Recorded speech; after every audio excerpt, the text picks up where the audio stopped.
coronavirus and its resulting economic meltdown is on everyone's mind these days, there is a menacing development that will affect every living soul on the planet. And no one's even talking about it. While its current manifestation is undoubtedly related to the COVID-19 epidemic, its causes are rooted in the last financial meltdown, the 2008-2009 financial crisis. It stems from government's reaction to the last meltdown and how the failure to effectively deal with the underlying structural issues will result in its re-emergence as a major factor in a financial collapse of an economic alliance that was established over 30 years ago. For some unknown reason, it's the most avoided subject in financial journalism today. It's the black swan event that no one's talking about. And if you watch this video to the end, you will know what it is and what it was that caused it.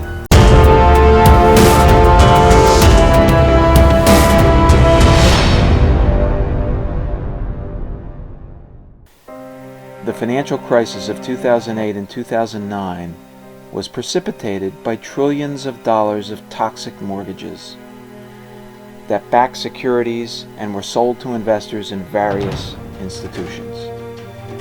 This period of financial excess was brought on by the repeal of Glass-Steagall in 1999. This was the Depression-era law that separated risky investment banking from the more conservative commercial banking.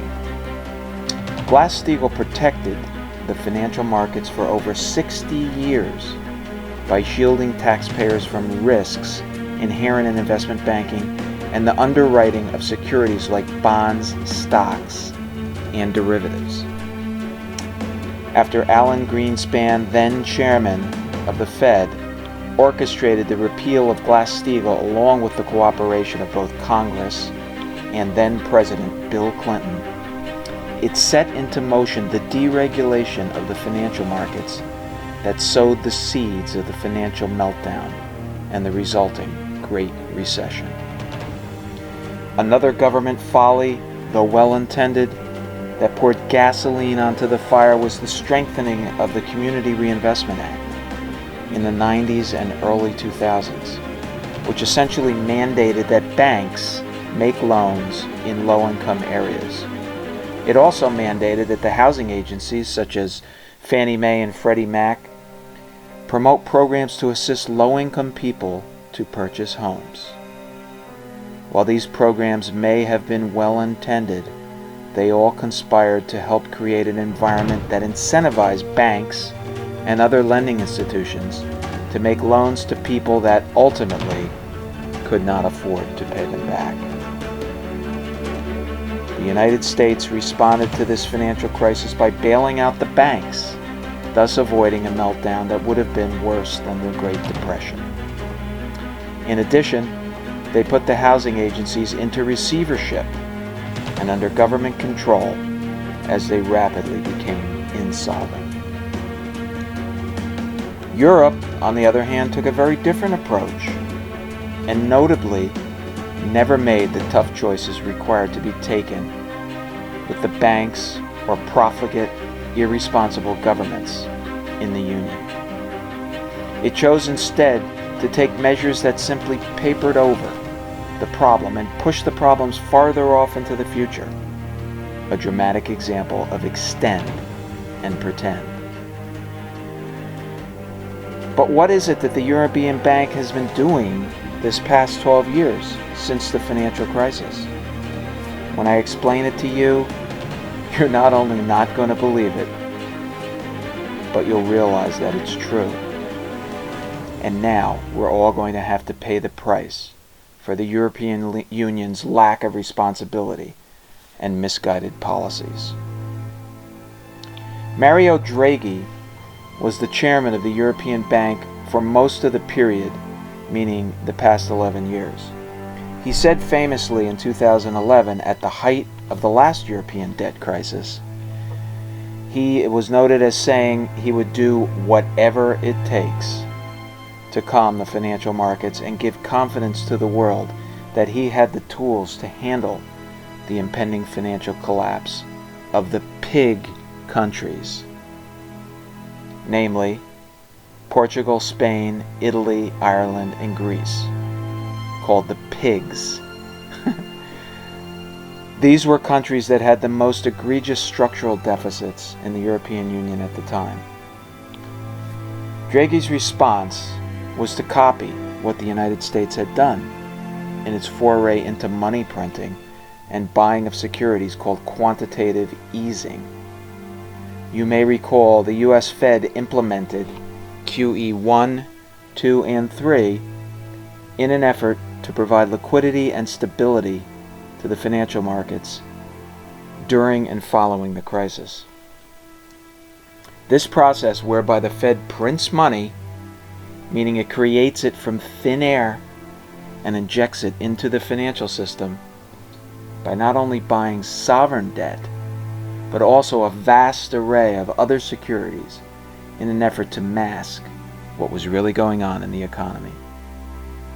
All of this activity was sanctioned and to some extent financed by Germany, the country with the most vibrant economy and also the strongest balance sheet. Even though so-called austerity measures were put into place by the countries such as Greece and Italy, they were never enough to cause any material change in the trajectory of the country's finances. The basic problem is that mostly southern European countries such as these basically cannot generate enough economic value for their economies to cover their operating expenses plus the cost of servicing their debt. This being a fact, they have done nothing in recent years to change this dynamic. So what was the Frankfurt, Germany's ECB solution? Endless quantitative easing or money printing and purchasing of every conceivable security to prop up the failing banks and profligate governments within Germany's beloved European Union. What Germany couldn't accomplish with 2 world wars, i.e. the control and domination of Europe, it was now determined to do through financial means, through the ECB. If you have been paying attention, you would realize that countries like Italy, Spain, Portugal, Ireland, and Greece have all been sailing along with low interest rates on their sovereign debt because the ECB has been buying their debt like drunken sailors. And I mean no offense to drunken sailors. Take a look at this chart of relative borrowing rates and you will see what I'm talking about. Did you ever ask yourself, why can Italy, with 145% of debt to GDP, borrow at long-term interest rates that are less than the United States? Is it because the credit quality of Italy's ability to repay is better than the unlimited taxing power of the United States? No, I don't think so. It's because the ECB, with its unlimited buying of sovereign debt, has artificially lowered the interest rates of Italy, enabling it to remain solvent. If Italy's credit were valued by the market based on its true credit risk, without this artifice in place, the long-term interest rates would probably approach 10%. At those rates, Italy would be bankrupt in a matter of weeks. Same for the rest of the pigs. And it's not just the countries themselves that have been subsidized. The failing banking system of all of these countries are also propped up and insulated from insolvency. Another gruesome aspect of the 2008-2009 financial crisis was the extent of bad loans that were held by the European banking system. These loans were never written down to their true value and were never properly restructured. The toxic aspect of European debt was never properly dealt with. Instead, the sleepy European establishment in Brussels was content to sweep everything under the rug and pretend it didn't exist. But it does exist, and the COVID-19 pandemic will uncover it once again. This time, it could result in the worst financial crisis the world has ever seen.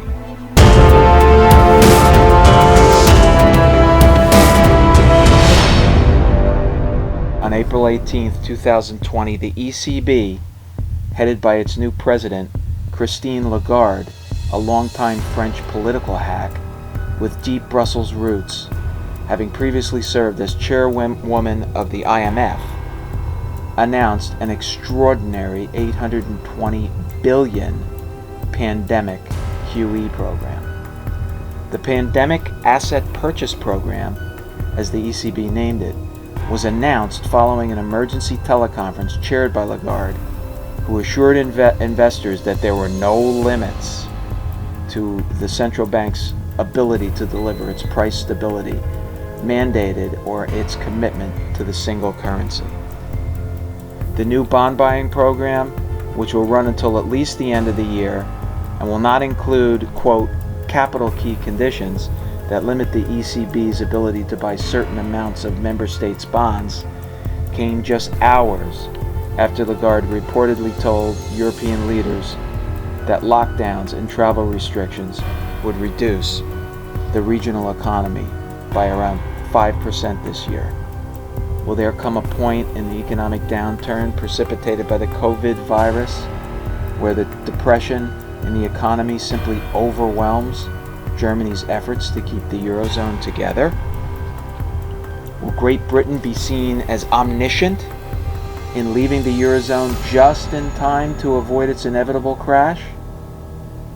Only time will tell, and no one knows when events will conspire to end all of this madness. But sometime in the near future, the tide of endless quantitative easing will go out for the European Union.